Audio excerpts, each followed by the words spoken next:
Senang hari ini ketemu ya dalam situasi dan kondisi yang sedikit berbeda. Oke, saya selamat malam ya.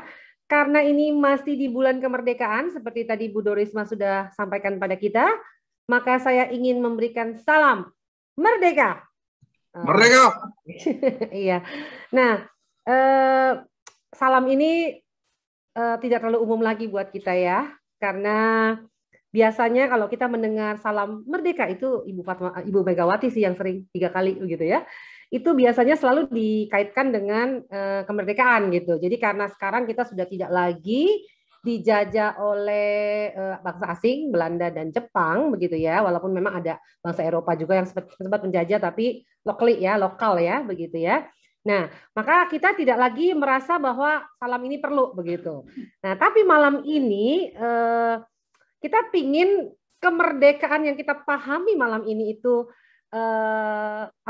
kita perluas gitu. Jadi mau kita perluas nih kemerdekaannya begitu. Nah, dan malam ini secara khusus istimewa sekali, khususnya sih buat saya lah istimewa. Kenapa?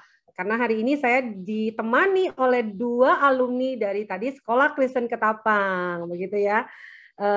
Mungkin perlu sedikit informasi bahwa Sekolah Kristen Ketapang adalah sekolah yang berada di bawah naungan Gereja Kristus Ketapang, begitu ya. Sama seperti misalnya Sekolah Lemuel, kita punya Sekolah Lemuel di bawah Gereja Kristus Petamburan. Dan saya bersyukur dalam naungan Sinode Gereja Kristus kita punya sekolah, begitu ya. Jadi ada gereja yang melihat bahwa sekolah itu menjadi sebuah perpanjangan tangan Tuhan untuk menjadi mitra orang tua mendidik anak-anak. Jadi bersyukur sekali dan kami terlibat di dalamnya. Oke, nah hari ini saya mau coba perkenalkan dulu nih kedua narasumber kita. Hari ini mereka akan banyak sharing nanti tentang tadi yang saya bilang merdeka yang diperluas begitu ya, tidak hanya merdeka dari penjajahan gitu. Dan karena kami juga bukan para teolog gitu, kami juga nggak akan bicara tentang merdeka dari dosa gitu. Karena kita udah clear ya, Vivi bener ya, Fransiskus kita udah clear ya, kita udah merdeka dari dosa ya dengan penebusan Kristus gitu.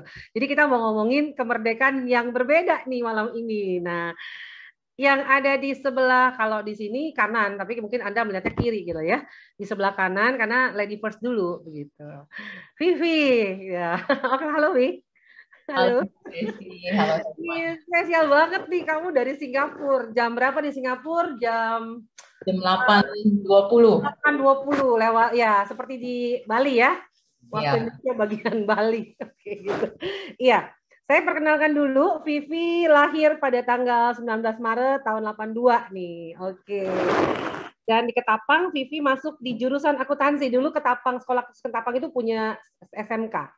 Ya, tapi bidangnya memang akuntansi, manajemen, sama sekretaris dulu pernah punya tuh ya.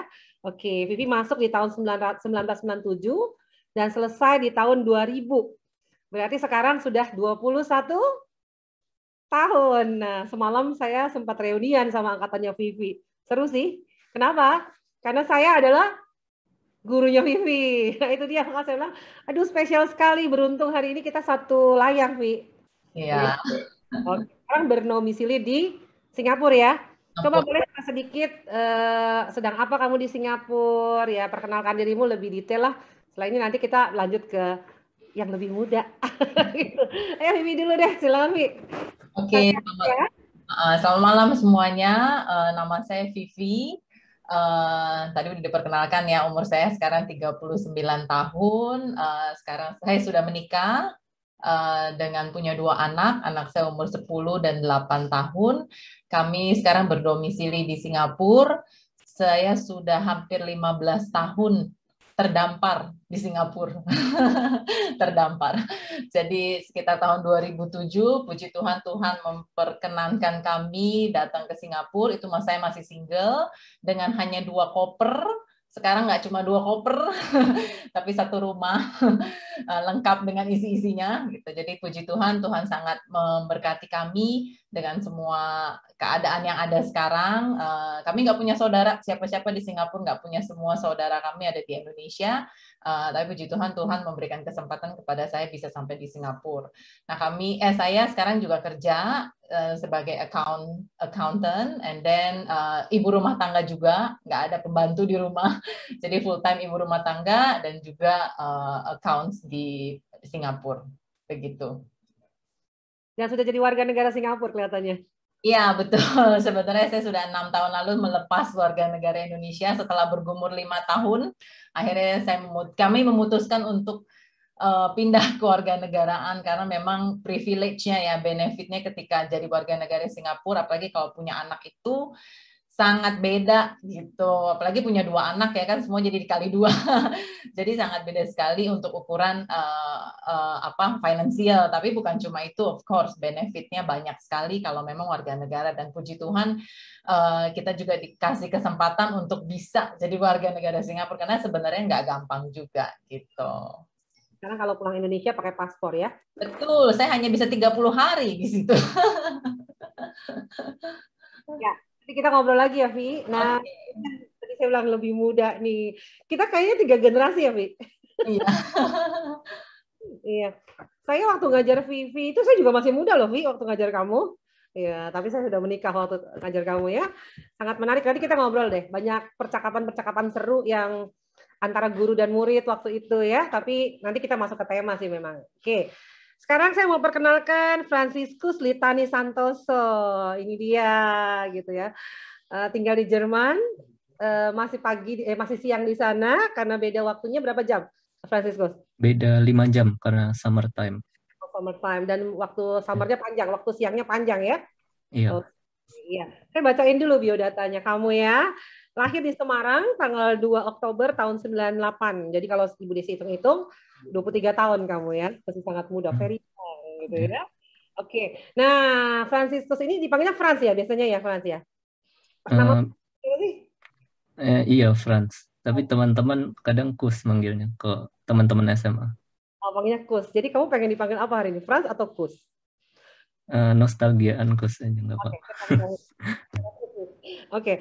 Kus ini masuk ke Ketapang itu di SMP justru ya? SMP Ketapang. SMP sampai SMA. SMA, iya. Jadi menikmati cukup 6 tahun bersama-sama di SKK nih, di Sekolah Kristen Ketapang. Dari tahun 2011 sampai 2017, betul ya? Iya, iya. Ya.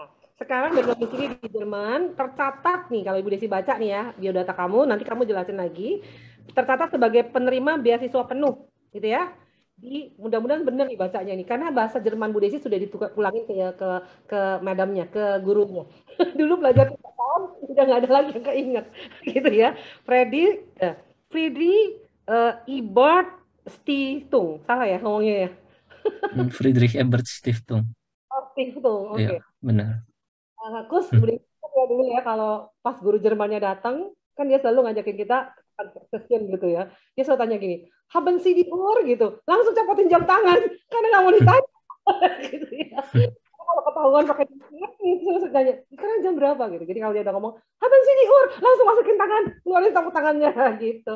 Ya, itu aku nakal begitu ya. Itu masih SMA. Sekarang udah dipulangin pelajaran bahasa Jermannya. Oke, selanjutnya Kus boleh dijelasin Kus kamu sekarang ngapain, di mana, sedang apa, sebagainya. Silakan Kus. Oke, ya jadi sekarang domisiliku di Jerman, lagi kuliah bachelor semester 5, jurusan geoscience, pendalamannya geofisika. Jadi di Jerman sejak tahun 2018 waktu itu, sempat gap year 1 tahun untuk belajar bahasa sama nyambi kerja untuk untuk finansial di Jerman. Oh, luar biasa. Jadi papa mama udah nggak perlu kirim-kirim ya? Iya, puji Tuhan udah mandiri. Oke, makasih ya. Oke, nah sekarang ada satu pertanyaan yang diberikan pada 2 orang. Wah, ini narasumbernya hari ini dites, bukan tes sih. Nah, tadi kan kita ngomong tentang dipanggil untuk merdeka ya, temanya ya, tema besar kita adalah dipanggil untuk merdeka. Nah, sekarang Bu Desi mau tanya nih kepada kedua murid kami yang tersayang. Pengertian merdeka menurut versi kamu apa sih gitu ya. Jadi ini kayak bikin quote gitu. Boleh dikaitin sama diri sendiri. Jadi special atau personal quote. Merdeka buat seorang Vivi, merdeka buat seorang Kus, apa ya? Gitu. Silakan. Siapa mau duluan nih? Silakan. Jangan bahasa Jerman ya, Kus. Kita nggak ngerti ntar. Mesti bikin translate. Susah gitu. Tapi nanti Bu Desi mau kamu ngomong dalam bahasa Jerman. Nanti beberapa kalimat. Oke, ayo. Silakan. Vivi dulu atau Kus dulu nih? Kok kayak ujian ya, Bu? Ya. Udah lama nggak Kayak ujian. Bagus. Oke, silakan Vi atau Kus silakan. Kus dulu, Kus. Oke, apa ya? Merdeka. Merdeka menurutku itu bebas bisa menjadi diri sendiri, versi terbaik dari diri sendiri, tetapi tidak merugikan orang lain. Iya, keren ya. Jadi hari ini ada quote dari Kus gitu ya. Bebas dari diri sendiri, tapi tidak merugikan orang lain. Saya catat loh itu. Oke, nanti kita kembangkan dari situ. Terima kasih Kus buat quote-nya. Yuk Vivi sekarang. Jadi guru ya saya ya. Oke, merdeka ya sama sih ya, kurang lebih bebas, tidak tertindas, tidak tertuduh, tidak terkekang, jadi mempunyai apa ya, free will untuk melakukan sesuatu. Ya, of course free will-nya yang menuju kebaikan ya. Iya, jadi tidak terkukung, tidak dihalangi gitu ya, punya free will. Ya maksudnya free will yang bertanggung jawab, gitu ya. Oke. Nah, seru nih. Karena ternyata kedua narasumber saya yang keren ini memahami makna merdeka. Nah, oke. Sekarang gini, ini kan kalian adalah para alumnus Ketapang ya. Vivi di SMK gitu jurusan akuntansi. Nah, sedangkan Kus dulu SMP dan SMA. Jadi kan punya pengalaman nih. Kalau Vivi kan 3 tahun di Ketapang, kalau Kus kan 6 tahun nih ya. Oke, jadi kita nanti bicaranya konteks sekolah dan konteks rumah. Ya, oke. Nah, pertanyaannya gini nih, masih ingat nggak kalian? Pengalaman pembelajaran apa yang paling gitu ya, paling kuat yang dialami di SKK gitu ya, di sekolah Ketapang, atau entah kalian di SMP kah, atau di SMA, atau Vivi di SMK, yang sampai hari ini tuh kalian ngerasa, aduh ini berdampak nih gitu. Ada nggak? Bapak Ibu, saya mau kasih tahu bahwa saya sengaja merahasiakan pertanyaan-pertanyaan ini supaya mereka nggak bisa siapin tingginya, gitu ya. Jadi mereka harus spontan, mereka harus langsung sempat mikir. Tapi karena dua orang ini adalah orang-orang yang keren, gitu ya, cepat gitu kalau pikir. Jadi saya percayalah. Tadi kan terbukti itu dengan quote mereka di awal. Ya, jadi coba silakan. Masih ingat nggak satu pembelajaran yang di Ketapang kamu dapat, gitu ya? Sampai hari ini kamu merasa tuh kok berdampak ya sampai hari ini. Nah, tadi kan udah Kus duluan. Nah, sekarang Cici duluan ya. Setuju ya? Ya, setuju ya Kus ya? Cici duluan. Oke. Nah kan, Vivi. Oke, jadi sewaktu di SMK, of course di SMK saya tuh banyak mendapat, jadi pelajaran itu kejuruan ya. Jadi wali kelas saya dulu atau memang guru ini selalu mendampingi kita 3 tahun. Dia sebut satu quote almost every time dia ngajar. Dia bilang hidup adalah untuk belajar dan belajar untuk hidup. Itu yang saya ingat dari dulu sampai sekarang, dan itu saya pakai dalam kehidupan saya, yaitu ya itu, hidup itu saya terus belajar, everyday belajar. Jadi ibu rumah tangga juga belajar, bekerja juga belajar, dan belajar untuk hidup. Apa yang sudah saya pelajari itu juga saya bagikan untuk kehidupan saya dan juga kehidupan orang lain. Oke, kalau saya boleh simpulin ya, Vi, saya ngobrol dulu sama Vivi, saya kasih waktu Kus untuk mikir gitu ya. Jawabannya jauh lebih panjang kan dari Vivi. Iya, karena dia lebih harus recall, kan dia 6 tahun soalnya di Ketapang, toh. Ya kan SMP dulu inget-inget apa ya, kegiatan apa, pelajaran apa ya, atau pesan-pesan apa ya, sampai hari ini kok berdampak gitu ya. Oke, nah Vi, artinya gini, yang unik adalah tadi kamu katakan bahwa kamu inget banget nih pelajarannya, apa perkataannya seorang guru ya, wali kelas kamu gitu ya. Boleh kita sebut namanya hari ini, kita sapa dia. Mari. Halo Pak Angki. Halo Pak Angki, semoga hadir. Di kelas, kalau dulu kita nggak bilang kelas 10 ya, Vi, kelas 1 ya tetap. Kelas 1, ya. Ya, ya. Kelas 2-nya Pak Deli. Kita sapa lagi yuk. Halo Pak Deli. Halo Pak Deli. Dan yang ketiga ya sudah almarhum ya adik saya, Miss Evi. Ya, Miss Evi. Kelasnya Vivi di kelas 3 ya, ketika mau lulus dari SMK gitu. Vi, uniknya gini ya, yang kamu ingat bukan rumus apa namanya, bukan cuma rumus apa namanya rumus Intansi. tapi yang kamu ingat justru perkataan seorang guru tuh. Artinya begini, buat seorang murid banyak ya hal-hal yang dilakukan oleh guru atau dikatakan oleh guru yang berdampak ya buat kamu ya. Betul, karena menurut saya, buat saya ya, buat kehidupan saya pribadi, ketika saya SMK itu tuh seperti saya itu dalam tanda kutip hidup kembali. Mungkin kayak baru sadar kalau saya eksis gitu. Gimana ya? Kalau mau cerita tuh dulu itu waktu kecil tuh aku tuh nggak menganggap diriku tuh berharga gitu. Aku tuh biasa aja, maksudnya berasa kayak saya tuh nggak tahu kalau saya tuh pintar, saya tuh nggak tahu kalau saya tuh bisa gitu loh. Bahkan dulu untuk ngomong, impossible untuk ngomong seperti ini gitu. Saya ngelihat mata orang, kalau ngomong sama orang tuh saya nggak berani ngelihat mata, ngelihatnya tuh ke bawah gitu. Saya setiap hari jadi cari duit di bawah, ada yang jatuh guys. Karena saya nggak bisa untuk ngelihat mata orang, saya nggak percaya diri orangnya. Tapi ketika SMK itu banyak hal yang saya belajar dan juga belajar dari guru-guru yang ada gitu. Jadi banyak hal yang mereka itu ketika mereka katakan sesuatu, lakukan sesuatu tuh aku seperti nyontek gitu loh. Oh, begini gitu. Nah, jadi banyak Bapak Ibu guru yang memberikan bukan cuma akademik tapi memberikan nilai-nilai kehidupan yang benar-benar bangkitin buat kehidupan saya dan saya jadi seperti saya sekarang ini. Wah, luar biasa ya. Jadi keteladanan seorang guru di dalam membentuk apa namanya? Ya bolehlah kalau saya bilang ini adalah pembentukan value hidup ya, Vi ya. Juga karakter kamu ya. Oke, saya ingin membayangkan dulu waktu saya ketemu Vivi di kelas 10 seperti apa ya kamu? Ya agak pertama-tama agak kurang percaya diri sih. Sebagai mata seorang counselor ya. Dulu kan saya jadi counselor kamu, bukan? Betul. Ya, dan saya ingat tuh, kamu langsung dipilih jadi ketua kelas. Betul. Dan saya menolak, saya bilang nggak bisa, nggak mau gitu. Jadi setiap kali saya pasti nggak bilang nggak mau, nggak bisa, nggak tahu mau ngapain. Tapi setiap kali dikasih kesempatan dan dipercayakan gitu. Iya, sampai jadi ketua OSIS juga. Betul. Iya, dan saya sangat terkesan. Nah, kan murid saya banyak ya, Vi. Tapi kamu saya ingat gitu, karena buat saya tuh berkesan gitu ya. Bagaimana seorang yang tidak percaya diri, yang ragu-ragu gitu, kemudian bertumbuh menjadi seorang yang apa ya, yang seperti Vivi sekarang gitu ya. Oke, ada lagi nggak Vi yang mau di-sharingin? Kayaknya aku sudah dapat jawabannya. Ntar lagi kita ke sana nih. Ya mungkin pengalaman lain, Vi, selain tadi itu perkataan seorang guru gitu, atau apa yang kamu lihat dalam keseharian kamu di sekolah gitu?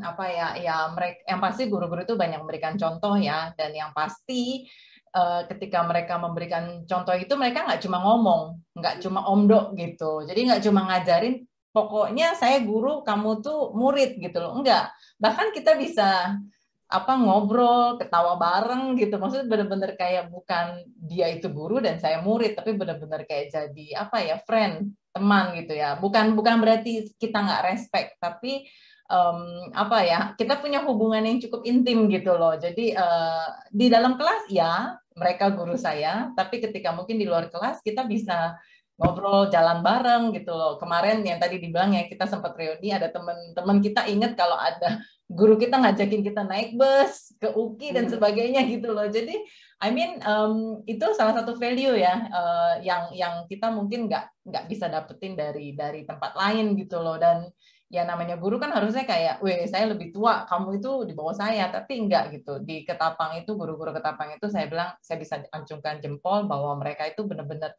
nggak cuma memberikan pelajaran akademik, tapi juga menjadi contoh, nggak cuma omong doang, tapi mereka juga melakukan, dan kita bisa lihat dari kehidupan mereka yang jago jadi berkat buat kami semua. Ya, terima kasih Vivi. Aduh, saya sangat terharu. Kalau gitu kita sapa yuk teman guru-guru SMK yang dulu nih, yang mungkin juga ada ya di sini ya. Kita sapa Vi, halo guru-guru SMK Ketapang. Ya, walaupun sudah tidak ada lagi nih SMK-nya, tapi mereka nggak itu ya, mereka selalu ada di hati ya. Oke, ya. Oke, nanti rekamannya kita kirim ke guru-guru SMK Vi. Oke, iya. Nah, sekarang kita ke Kus. Ayo Kus. Kayaknya kamu recall-nya lebih cepat karena kamu tamatnya tahun 2000 berapa tadi? 2018 ya? 17. Oke. Iya. Ya, belum terlalu lama, Gus. Jadi pasti masih ingat. Oke, silakan, Gus. Apa ya? Ada dua sebenarnya. Yang pertama yang ya salah satu yang merubah hidup saya waktu SMA itu dulu. Dulu waktu kelas 10 ikut olimpiade. Cuma di sekolah itu nggak ada science club gitu kayak di sekolah-sekolah lain. Nah, terus bersyukur bisa ketemu sama Bu Frista, ada di Zoom ini juga. Jadi dia beliin buku-buku tuh. Dia waktu itu dulu guru perpustakaan, terus beliin buku-buku geoscience banyak banget. Bahkan menurutku udah cukup gitu. Tapi dia nawarin terus, ada buku ini lagi, mau baca nggak gitu. Terus dia beliin, terus akhirnya sampai kalau mungkin nggak ada dia, mungkin aku sekarang nggak ambil jurusan geoscience gitu. Karena mulai dari baca buku-buku di perpustakaan SMA itu, aku mulai jatuh cinta sama geoscience waktu itu. Ya hingga puji Tuhan bisa mewakili Provinsi Jakarta di tingkat nasional. Dan dapat perak ya? Iya, dapat perak. Perak. Terus bisa mewakili Indonesia tahun 2017 di Perancis. Oke, luar Ya biasa. itu sih salah satu hal pertama yang berdampak buat kehidupanku sekarang. Saya tanya dulu nih. Oke. Kalau dari cerita kamu tuh, aduh, kamu benar-benar luar biasa sih menurut saya. Nggak ada science club, tapi bisa nekat ikut ikut olimpiade gitu ya. Dan itu tadi, saya juga jadi tahu nih sekarang nih. Kita sapa dulu deh Bu Frista. Ayo sapa, halo Bu Frista, terima kasih nih. Ini ada satu anak muda yang diberkati oleh Anda. Anda guru perpustakaan, tapi ternyata ya, Anda nggak ngajar di kelas, tapi pengaruh Anda besar. Artinya saya jadi belajar bahwa iya ya, nggak perlu kamu ada di mana ya. Ketika kamu menyadari tugasmu, tanggung jawabmu, bahwa kamu bisa jadi berkat, ya kamu ternyata bisa jadi berkat buat orang lain. Aduh, nanti saya mau menyapa lagi deh, ketemu secara langsung. Berterima kasih memberikan teladan buat kita malam ini. Oke, satu lagi coba, Kus, ada lagi nggak yang kamu mau sharingin buat kita? Terus kelas 12 waktu itu, kan habis ikut olimpiade, ada guru minta ngajar bikin science club gitu, karena sebelumnya kan nggak ada. Terus tapi itu aku orangnya pendiam, terus takut banget ngomong di depan umum, ya kayak Kak Vivi tadi. Beneran kok ngomong di depan umum tuh bisa nyampe deg-degan gitu, deg-degan, terus mata kadang nyampe blank hitam gitu, saking groginya. Tapi waktu itu kelas 12 dipanggil ngajar di Ketapang waktu itu. Terus setelah 1 hari ngajar itu nggak ada yang datang lagi. Itu kayak langsung down gitu loh. Langsung down, ini aku yang salah ngajar atau emang pada dasarnya anak-anaknya emang nggak suka dengan pelajarannya.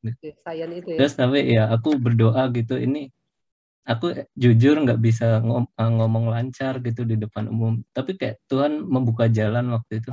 Tiba-tiba ada sekolah lain telepon suruh ngajar di mereka. Padahal waktu itu aku masih kelas 12 gitu. Dan itu juga bersyukur bisa ngajar di sekolah itu, terus mulai lancar ngomongnya walaupun belum lancar. Terus dapat telepon lagi dari sekolah-sekolah lain di Jakarta, akhirnya bisa ngajar sampai sekarang bahkan. Terus ya dan waktu itu puncaknya pas ditelepon dari Dinas Jakarta buat ngajar di depan seluruh peserta dari sekolah-sekolah di Jakarta. Ya, dan waktu itu ada 100 orang, itu kayak pertama ngajar itu deg-degan banget. Terus lama-lama dari situ kayak Tuhan membentuk saya supaya bisa latihan ngomong di depan umum. Dan tiap ngajar di slide pertamaku selalu ada tulisan alumni SMA Kristen Ketapang. Kenapa itu penting, Gus? Kenapa itu penting? Karena dari Ketapang aku bisa belajar banyak hal itu. Oke, ya kamu mengingat bahwa ada orang-orang, ada guru-guru, ada lembaga yang sungguh support kamu ya. Terima kasih ya, kamu adalah alumni yang membanggakan. Gitu. Terima kasih loh, kamu sudah sudah mewarnai loh sekolah kita gitu ya dengan keunikan kamu. Ya, jadi sekarang kepikir nanti untuk jadi dosen, teacher gitu dengan kondisi sekarang, kemampuan sekarang. Masih belum tahu nih, mau Belum ke tahu. lapangan atau di kampus. Oke, ya bisa aja ya kamu ke lapangan atau ke akademik ya, maksudnya bisa ya. Ya itu akan mengalir nanti. Kamu akan melihat mana yang lebih tepat untuk kamu lakukan. Oke, nah kita sudah ngomongin tentang pengalaman bersekolah nih ya.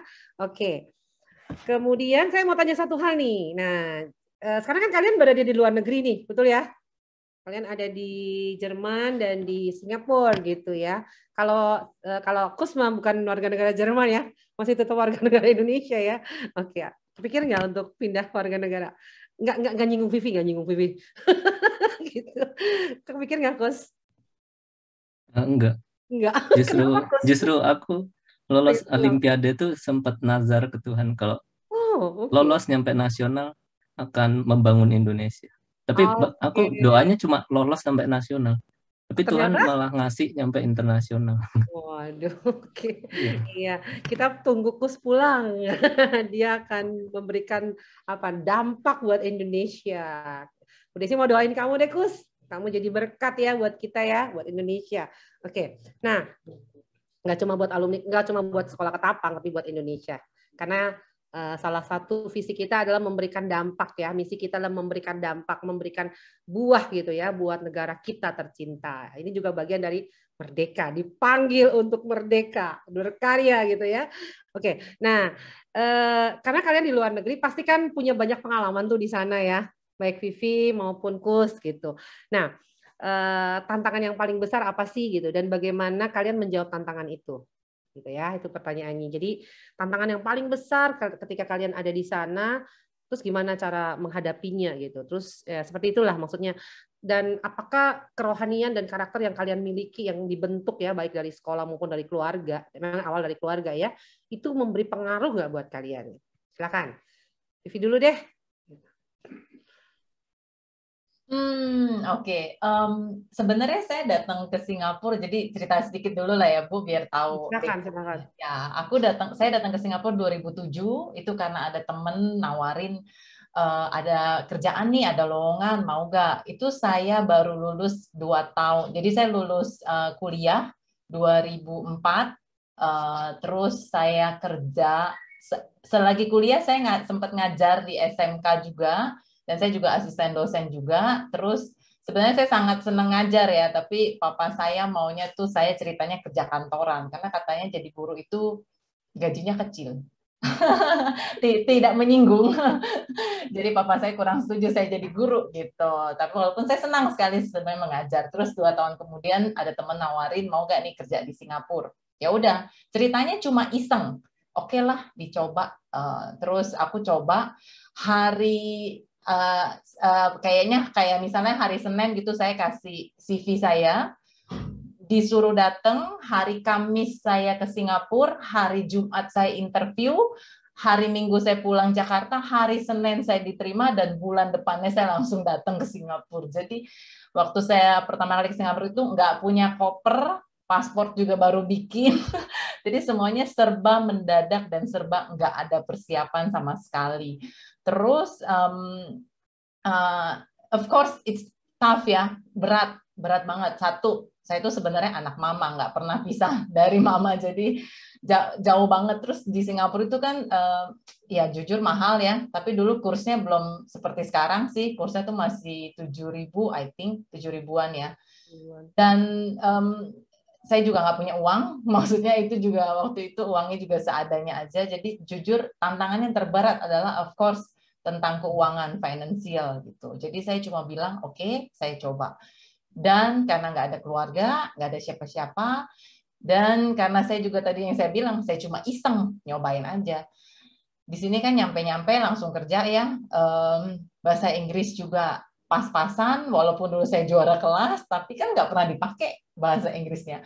Bahasa Chinese saya juga dulu bagus secara raport, tapi kan nggak pernah dipakai juga. Jadi sampai di sini benar-benar a a u u i i o o gitu. Pertama kali gitu. Jadi tantangan terbesar ya itu, ngadepin kehidupan sendirian, nggak ada orang tua, nggak ada keluarga dan sebagainya. Terus of course nangis, iya. berpikir cuma oke, yang penting saya cuma mau balikin modal aja, balikin modal 3 bulan kayak pokoknya balikin modal, nggak tahan gitu, nggak tahan jauh dari keluarga. Tapi ya saya berdoa, saya bilang Tuhan kuatin saya. Kalau memang Tuhan tempatin saya di sini, berikan jalan keluar yang terbaik gitu. Dan memang saya percaya pasti ada rencana Tuhan buat saya. Kenapa saya dikasih kesempatan ke Singapura? Kenapa saya gitu? Maksudnya kenapa nggak orang lain gitu? Dan akhirnya ya puji Tuhan, waktu berjalan terus, walaupun memang berat ya, makan bisa sambil nangis karena sendirian kan gitu. Jadi ya pasti saya terus belajar ya, yang tadi saya bilang dari A, A, U, U gitu ya, akhirnya belajar. Salah ngomong ya udah tancap aja terus, salah email ya tancap aja email lagi gitu loh. Jadi banyak hal sih, tapi yang pasti aku terus yaitu berusaha untuk terus tangguh, berusaha untuk terus belajar dan belajar.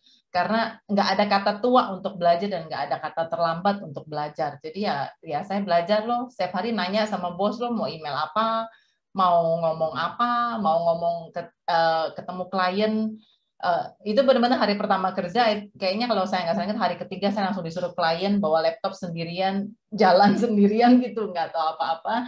Puji Tuhan ya memang secara akademik aku oke, tapi kan namanya orang sendirian ke luar kan pasti ada takut, serem gitu ya, tapi ya mau nggak mau ya saya harus bertahan gitu loh. Bertahan untuk hidup dan bertahan untuk bekerja juga gitu. Jadi banyak hal yang saya alami, tapi saya cuma yaitu belajar dan terus bertahan dan bergantung sama Tuhan gitu. Karena saya yakin yaitu nggak ada rencana Tuhan tuh yang mendatangkan kecelakaan buat saya. Pasti ada rencana Tuhan yang terbaik buat saya dan keluarga gitu loh. Ya, oke. Jadi 2 hal ya, Vi, yang membuat kamu tetap kuat ya. Di iman di dalam Tuhan tadi, bergantung, dan satu lagi adalah belajar untuk berani berjuang ya. Perseverance-nya kuat tuh kamu tuh ya. Gitu ya. Wah, sampai hari ini juga sepertinya masih terus berjuang nih. Betul. Karena Vivi juga broker rumah kalau nggak salah ya, Vi. Apa, Bu? Broker rumah tuh kamu? Pekerja. Iya. Sebenarnya intinya kalau di Singapura itu apapun yang kamu lakukan silahkan asal halal gitu. Jadi ya dari dulu aku cuma ya berusaha untuk apa aja lah saya bisa usahakan, yang penting halal ya, maksudnya yang pasti nggak mencuri dan sebagainya. Jadi ya saya bisa apa aja yang saya lakukan karena saya percaya Tuhan kasih saya tangan. Apa yang saya bisa lakukan dengan tangan saya itu pasti menghasilkan something dan juga bisa memberkati orang lain gitu. Jadi selama saya masih bisa, saya akan lakukan. Gitu. Iya, dan Vivi juga masih terus melayani ya di Singapura ya. Kita tidak melepaskan diri dari persekutuan, juga apa namanya, tetap pelayanan itu ya, mengambil bagian dari pekerjaan Tuhan di gereja ya. Betul. Oke. Makasih Lovi, ini menariknya. Jadi ini juga mungkin bisa menjadi masukan buat anak-anak muda yang nggak pernah boleh berhenti belajar ya, dan berjuang dan mengandalkan Tuhan gitu ya.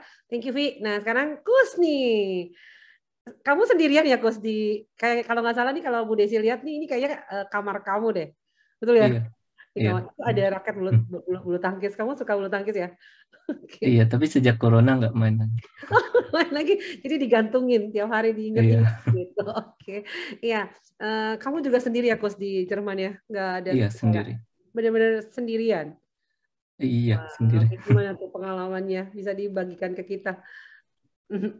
Sebenarnya waktu ke Jerman tuh jujur nggak kena kultur shock sama sekali, karena justru aku ngerasa kultur Jerman nyambung ke aku gitu, karena orang-orang mayoritas di sini introvert, jadi itu kayak nyambung banget ke aku.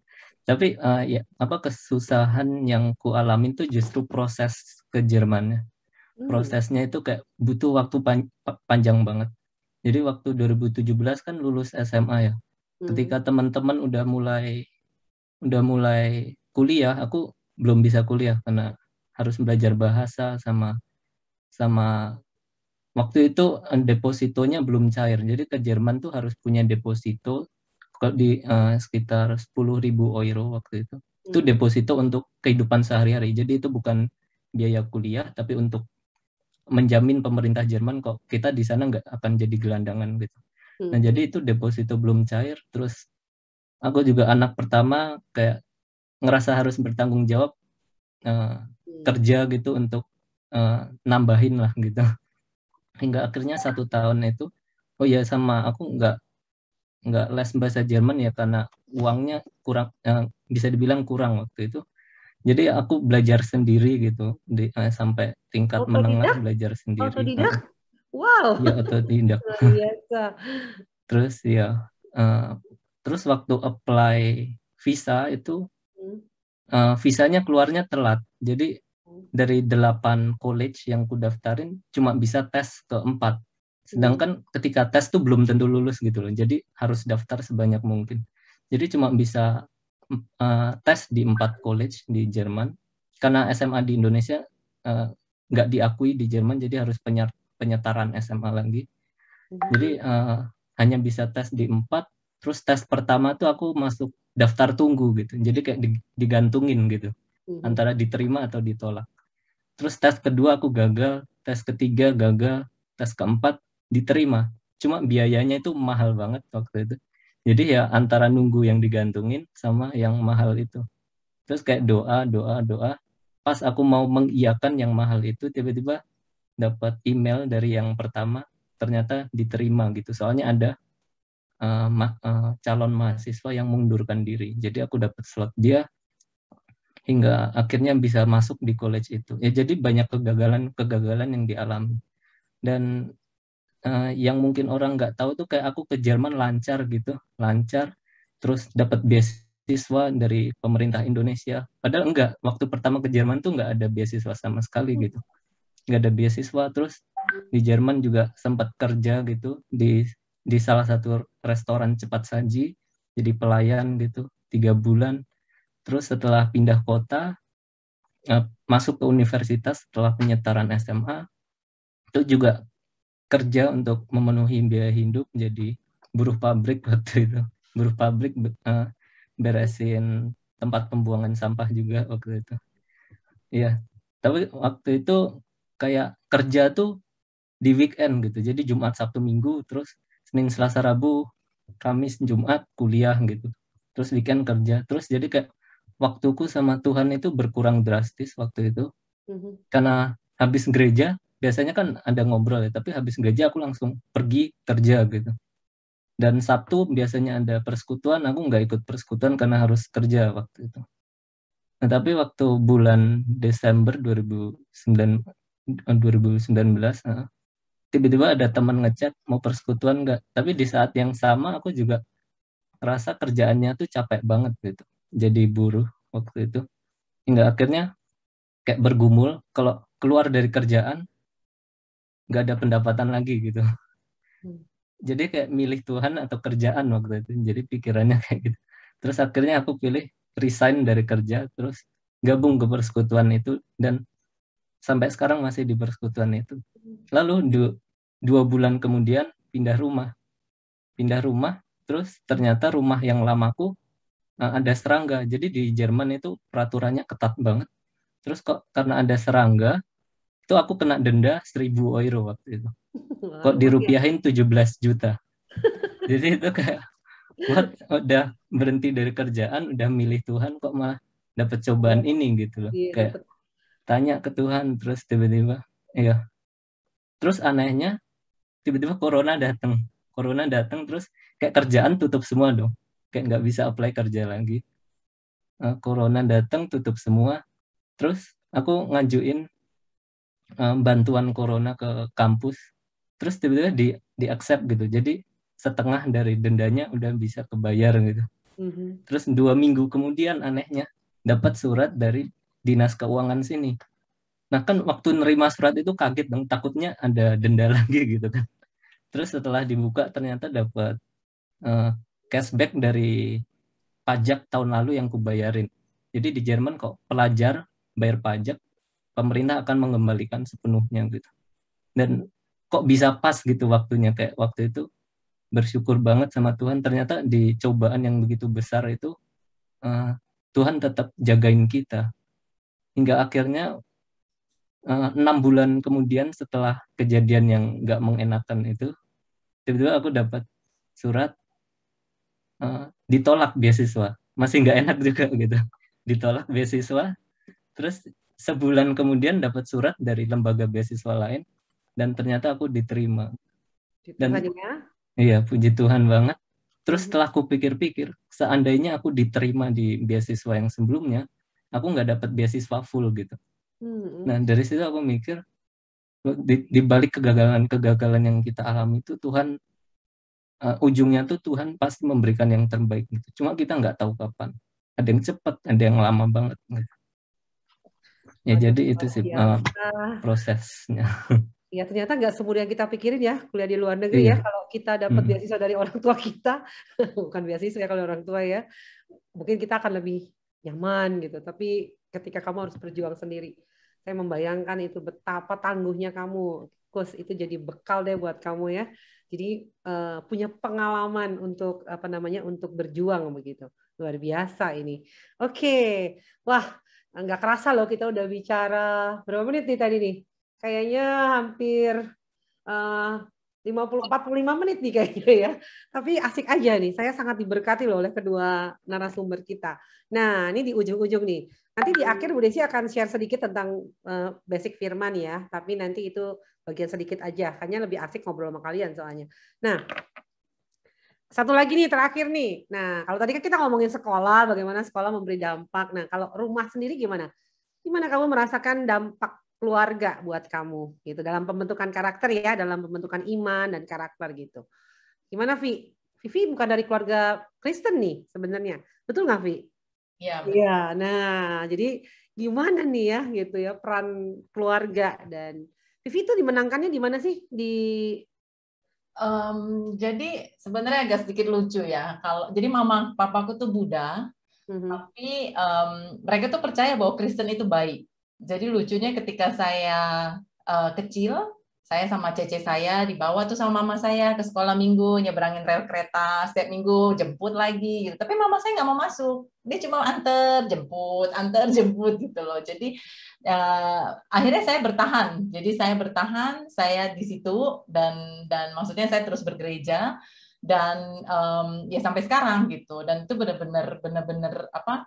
Saya memilih untuk menjadi Kristen gitu, walaupun ya tetap sama lah ya namanya anak kecil ya, kalau dulu ya disuruh minum air apa ya tetap kita kan pasti minum ya, kalau orang muda kan ada kebiasaan apa gitu, tapi ya maksudnya ketika saya udah mulai bisa berpikir ya saya tahu bahwa Kristen itu baik dan ya puji Tuhan sekarang mama saya sudah dimenangkan gitu ya, dan itu tertanam dalam kehidupan saya bahwa memang ya saya percaya Tuhan dan Tuhan itu memberikan rancangan yang baik buat saya gitu, bahkan sampai ketika saya sekarang besar dan waktu ketika saya ke Singapura pun yang tadi saya cerita ya, saya ke Singapura saya ingat banget tuh saya datang hari Jumat, hari Minggu saya langsung cari tempat ibadah, hari Rabunya saya langsung itu ngecek di warta jemaatnya gitu ya, mana tempat di sini ngomongnya family altar atau cool, mungkin kalau di Jakarta kayak KTB gitu ya, Rabunya saya langsung datang ke KTB atau ke cool itu, dan sampai sekarang saya tetap bertumbuh dan melayani di gereja gitu loh. Jadi bagi saya tuh persekutuan, gereja, pelayanan itu nggak bisa lepas dalam kehidupan saya, dan itu yang membuat saya bisa bertahan gitu loh, karena ya itu saya sendirian, nggak ada siapa-siapa ya, saya harus mencari saudara seiman untuk supaya saya bisa bertahan hidup di sini, terutama ya di Singapura gitu. Iya, oke. Jadi Tuhan menggantikan gitu keluarga yang mungkin dalam hal pembentukan iman ya karena bukan keluarga percaya, tapi Tuhan memberikan ya. Itu kan istilahnya gini loh, apa namanya hikmat yang Tuhan berikan pada orang tua kita, walaupun mereka bukan orang percaya gitu ya, betul ya? Ya. Sama seperti kamu dipilihkan sekolah oleh orang tua, dan sekolah itu kalau nggak salah kamu dipilihin sekolah kan sama orang tuamu? Ya, betul. Papa saya yang bukan memaksa ya, bilang bahwa saya harus masuk ke Tapang. Saya nggak tahu kenapa, tapi saya ingat papa saya yang memaksa saya untuk masuk ke Tapang. Dengan pemikiran ke Tapang baik gitu untuk kamu ya. Iya, kalau nggak salah keponakan kamu yang di Jakarta juga menjadi murid Ketapang ya? Anaknya cici saya sekarang dua-dua sekolah di Ketapang. Apakah itu intimidasi dari engkong? Enggak, ya salah satunya mungkin. Ya, jadi aku bilang nih Vivi udah di Ketapang, jadi cucunya keponakan kamu juga di Ketapang gitu ya. Kadang-kadang suka begitu ya. Halo alumni Ketapang, Beranikah Anda memasukkan anak-anak Anda ke sekolah Anda kembali? Oh, gitu ya. Pertanyaan terakhir buat Vivi. Kalau Vivi tinggal di Jakarta, berani nggak masukin anaknya di Ketapang? Oke. Kalau menurut saya pemilihan sekolah ya itu ya of course relatif ya. Kayak misalnya kita harus lihat apa kriterianya deket nggak sama rumah dan sebagainya. Kalau memang saya masih tinggal di Jakarta dan saya masih tinggal di rumah saya yang sekarang, ya of course Ketapang itu akan jadi pilihan pertama karena ya memang dekat dan saya sudah jadi alumni di sana dan saya tahu nilai-nilai apa yang dibagikan di Ketapang gitu. Kalau ditanya balik apakah benar gitu maksudnya ini kan namanya kan cuma berandai-andai.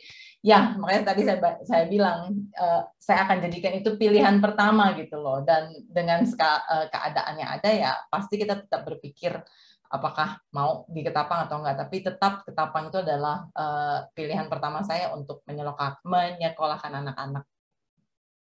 Makasih ya Vivi, ini bukan promosi, tapi saya cuma ingin memikirkan, biasanya apa yang dipikirkan para alumni ya gitu. Mereka menikmati pelayanan di sekolah di mana mereka dulu bertumbuh. Apakah mereka juga rindu ya gitu, anak-anak mereka juga menikmati apa yang mereka alami ya. Ini sekedar pemikiran gitu ya. Kus, kalau kamu Kus, kayaknya Kus ini keluarga Kristen nih, gitu ya, betul nggak Kus? Iya, Papa hamba Tuhan ya Kus? Iya, Papa pendeta. Nah, gimana nih Kus? Pasti beda ya, penanaman iman dan karakternya beda ini ya. Nah, terakhir boleh nih Kus sharing buat kita, silakan Kus. Iya, ya karena belajar maksudnya tumbuh di keluarga Kristen ya, jadi dari kecil udah kenal Tuhan. Iya, iya begitu. Tapi kayak bersyukur punya orang tua yang bisa ngerti aku apa adanya gitu, dan aku ngerasa nggak ada di dunia ini yang bisa mengerti selain orang tua gitu. Kalau dari aku pribadi ya, tentunya tiap orang kan beda-beda. Jadi kayak orang tua ngajarin aku tuh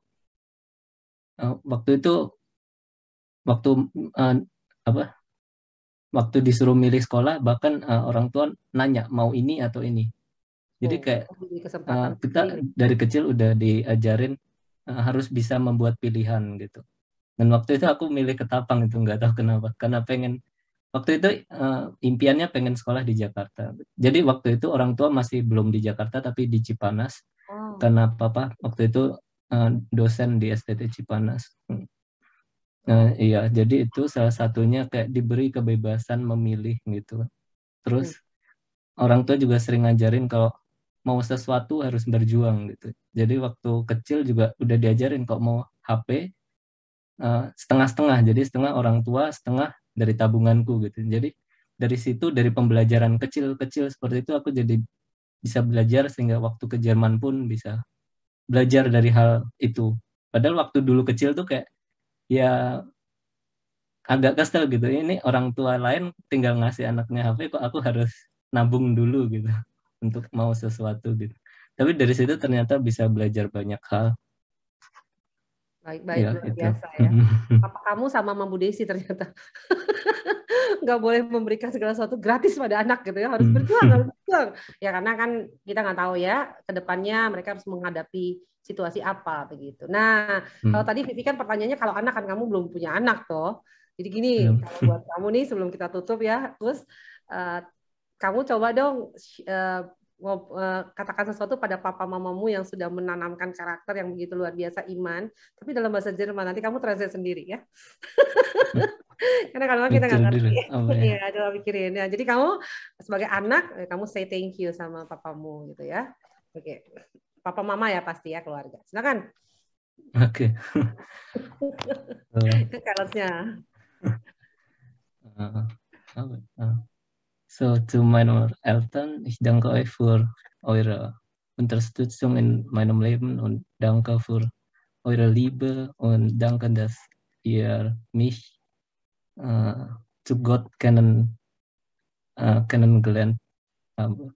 Aduh, grogi. Ya begitu. Karena didengarkan satu Indonesia ya. Iya.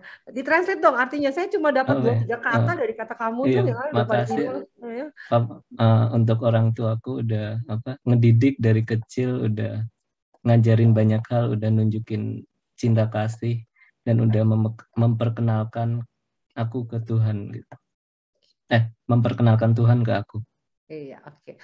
Luar biasa ya, diberkati semua ya hari ini ya oleh Vivi dan Kus gitu ya, Franciscus Litani gitu. Terima kasih teman-teman, terima kasih dua alumni Ketapang yang membanggakan, yang memberi banyak berkat juga buat kami pada malam hari ini. Kita akan jumpa lagi tahun depan, 70 tahun SKK, datang ya. Kita memberikan dampak buat sekolah kita. Oke, terima kasih buat Vivi dan Kus. God bless you. Oke. Ya.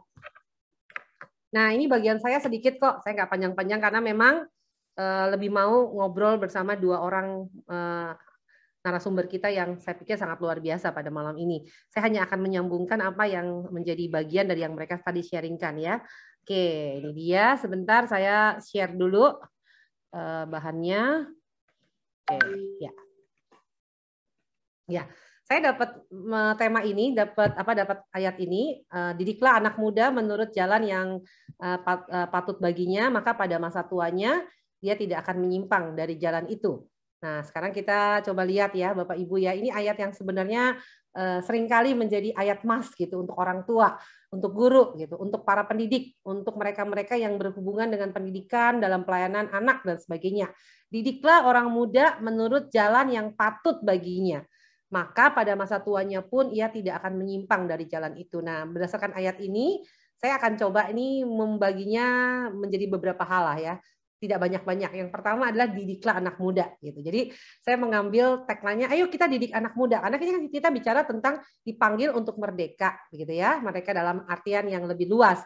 Nah, kalau kita lihat dari kata didik ya, to train, melatih gitu ya, mengabdi. Jadi kadang-kadang kita juga menemukan padanan kata dalam bahasa Ibrani-nya adalah to train, melatih, kemudian juga dedicate gitu ya, mengabdikan diri itu ada tuh. Jadi saya melihat bahwa ketika kita berbicara tentang mendidik anak muda gitu ya. Nah, anak mudanya siapa?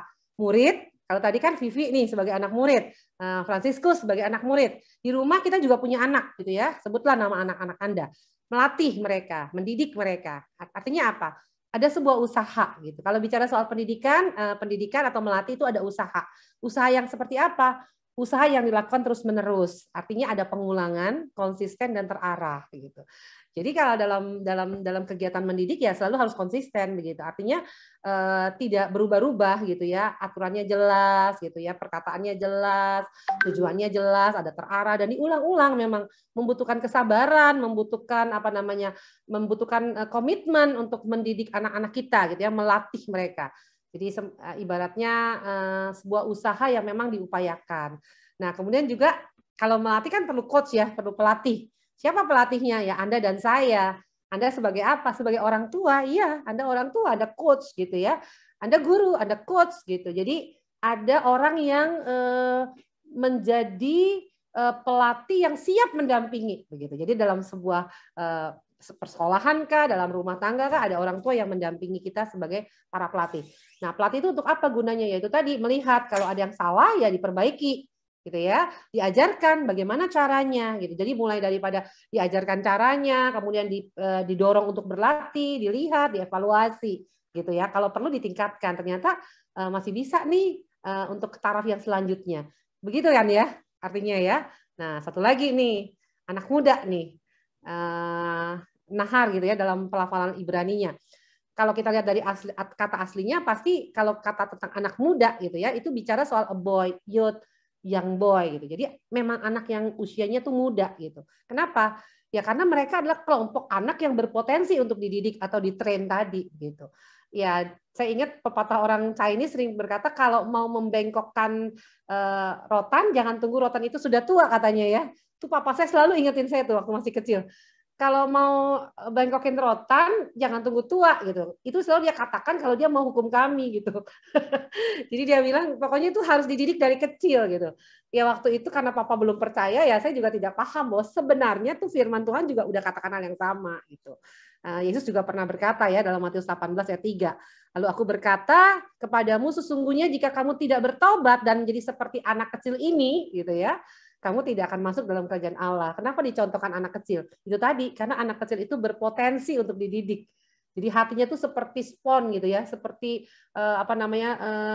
kondisi yang begitu subur begitu. Jadi kalau mau didik, ya didik anak muda. Jadi kalau mau membiarkan anak muda itu menjadi anak yang merdeka gitu ya, tadi sudah didefinisikan oleh Kus maupun oleh Vivi gitu. Didiklah dari masih kecil gitu. Ketika besar ya bisa aja sih, tapi pasti effortnya lebih kuat. Pasti tantangannya lebih berat gitu. Kalau dari kecil ya itu adalah sebuah potensi yang besar sekali untuk dididik. Nah, jadi itulah tadi kenapa saya katakan bagaimana keluargamu membentuk kamu di rumah.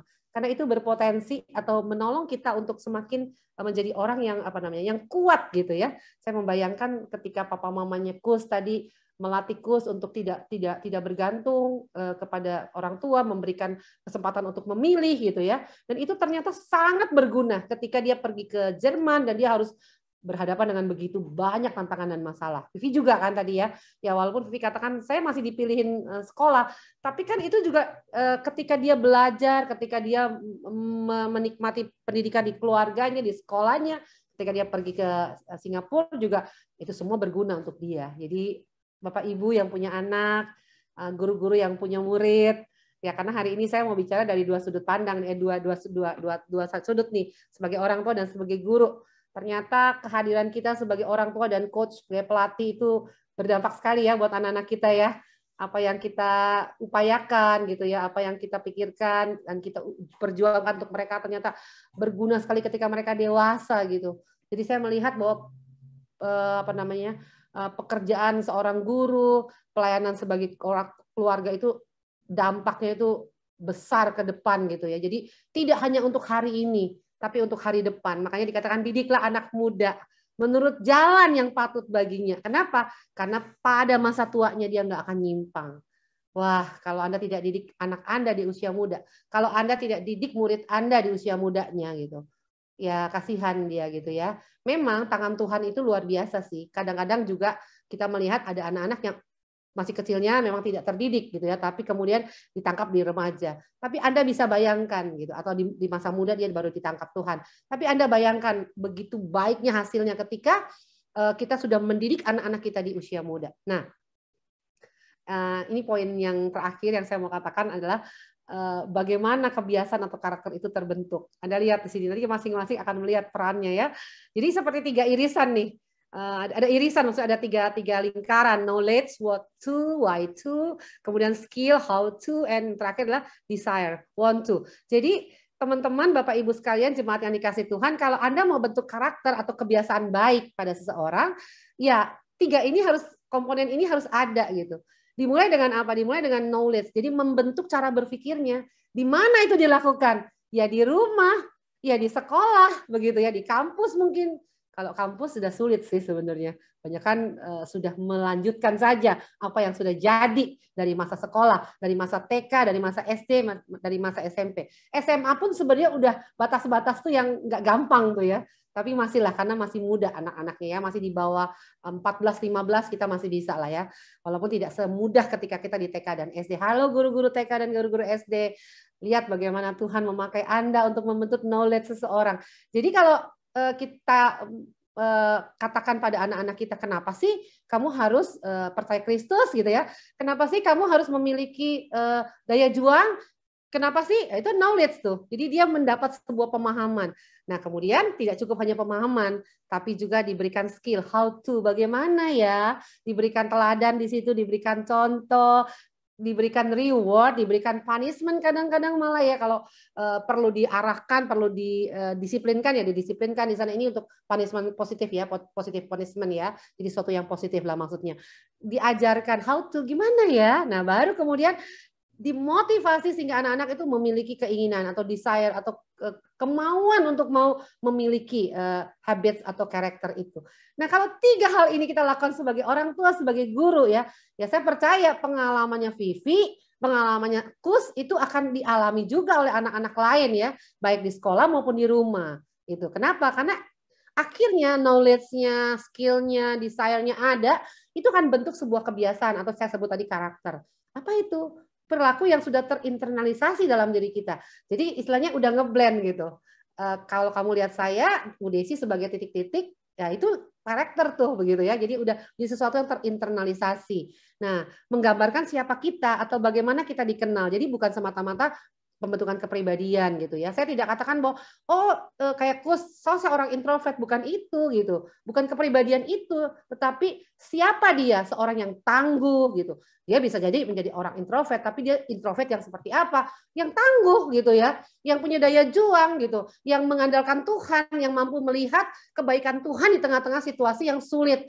Dan juga tadi saya mencatatnya adalah dia mampu mengucap syukur. Dia mampu melihat siapa orang yang yang berjasa, yang sudah memberikan bantuan untuk dia. Itu luar biasa sih kalau menurut saya gitu ya.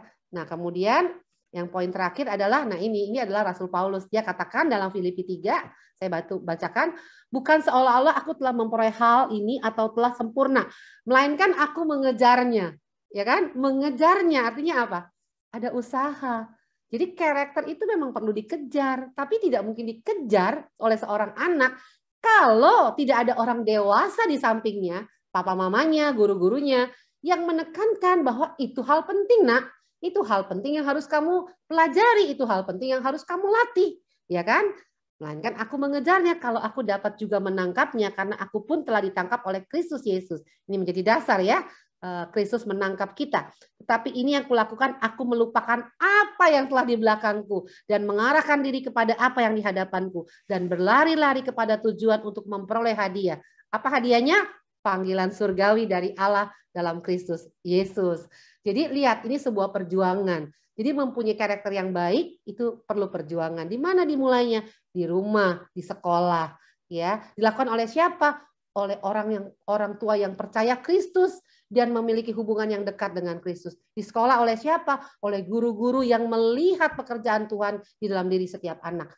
Jadi ketika kita melayani anak-anak di sekolah, kita tidak melihat dia hanya akan jadi murid saya di kelas ini, tapi dia melihat ada anak Tuhan yang akan menjadi berkat di masa depan. Jadi waktu saya berkenalan dengan Vivi dan mengajar Vivi, kan saya tidak bisa hanya melihat Vivi akan kelas 3 dan selesai. Tapi saya harus melihat bagaimana dia akan menjadi orang dewasa dan kemudian dia akan menjadi berkat di kehidupannya akan datang. Jadi kita punya apa ya? Punya persepsi kekekalan dan masa panjang gitu, masa depan gitu ya, ada di sana. Nah, oke, ini saya skip aja. Tadinya saya mau sampaikan ini, enggak. Maksudnya gini, kalau Anda lihat orang ini kan, Anda langsung punya pikiran ya. Kalau lihat Bunda Teresa, yang di pikiran Anda apa?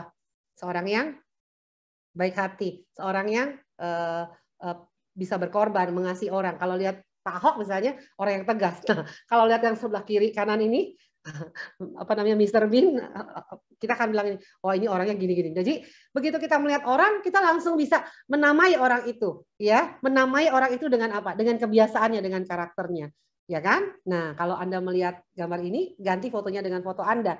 Kira-kira apa ya yang orang lain akan pikirkan tentang kita? Itulah karakter. Jadi lihat betapa pentingnya sebenarnya ya pendidikan iman dan karakter ini dalam diri seorang begitu. Sehingga ketika orang melihat kita, yang dia bayangkan apa? Yaitu tadi, karakter yang ada di dalam diri kita kan. Apakah kita seorang yang murah hati, ataukah kita seorang yang pelit istilahnya, atau kita seorang yang tangguh, atau kita orang yang cepat sekali menyerah dan sebagainya. Nah, karakter itu membuat orang menjadi merdeka. Kenapa? Ya, mereka akan merdeka dalam memahami siapa mereka. Artinya konsep diri mereka sebagai anak-anak Allah. Kita tadi dengar dari dua narasumber kita, bukan? Bagaimana mereka mengalami kemerdekaan, orang tidak lagi tergantung pada orang lain bilang kamu siapa, kamu buruk, kamu jelek, kamu gendut, kamu segala macam lah ya, kamu bodoh. Dia tidak lagi memahami itu. Jadi pikirannya merdeka. Merdeka sebagai anak-anak Allah. Merdeka dalam menentukan pilihan hidup. Bagaimana mereka meresponi iman mereka terhadap berbagai pilihan. Pilihan apa? Pilihan sekolah, pilihan karir, pilihan teman hidup dan sebagainya ya, pilihan pekerjaan dan sebagainya juga. Dan terakhir, merdeka dalam berkarya. Artinya menghasilkan buah bagi kemuliaan Tuhan. Mari Bapak Ibu, teman-teman sekalian, kita melanjutkan pekerjaan baik yang Tuhan sudah berikan buat kita. Baik kita sebagai orang tua maupun sebagai guru. Kita berdoa. Bapa di surga, kami berterima kasih untuk kesempatan malam ini. Kami boleh mendengarkan kesaksian, pengalaman hidup dari Vivi maupun dari Kus. Kami berterima kasih buat dua anak Tuhan ini yang menjadi berkat malam ini. Kami belajar, kami juga mengerti bahwa pembentukan karakter, pembentukan iman memang dimulai dari mereka masih kecil, baik itu di rumah, dilanjutkan dengan sekolah, dan kemudian mereka akan ke masyarakat, mereka akan ke tempat yang jauh lebih luas lagi, lebih besar lagi, dan itu akan menghasilkan kemuliaan bagi nama Tuhan. Terima kasih buat malam ini Tuhan. Ini doa kami yang kami naikkan dalam nama Tuhan Yesus. Amin.